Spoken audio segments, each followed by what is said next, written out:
मित्रांनो, देशभरातील करोडो असंघटित कामगारांसाठी एक अतिशय दिलासादायक आणि महत्वपूर्ण असा अपडेट आहे। आज 21 जानेवारी 2026 रोजी पार पडलेल्या केंद्रीय मंत्रिमंडळाच्या बैठकीमध्ये देशात सुरू असलेल्या अटल पेन्शन योजनेला 2030-31 पर्यंत पुढे चालू ठेवण्यासाठी मंजुरी देण्यात आलेली आहे।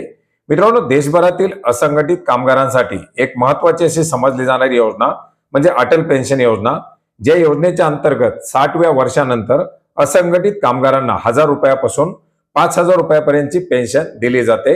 9 मे 2015 रोजी सुरू करण्यात आलेल्या या अटल पेन्शन योजनेला आता 2030-31 पर्यंत सुरू ठेवण्यासाठी मंजुरी देण्यात आलेली आहे। मित्रांनो, 19 जानेवारी 2026 पर्यंत देशभरामध्ये 8.66 कोटी सदस्यांची या योजनेच्या अंतर्गत नोंदणी झालेली आहे। नोंदणीकृत असलेल्या या सदस्यांसाठी राबवली जाणारी एक महत्त्वाची अशी योजना म्हणजे अटल पेन्शन योजना, आणि याच योजनेला आता केंद्र शासनाच्या माध्यमातून मुदतवाढ देण्यात आलेली आहे।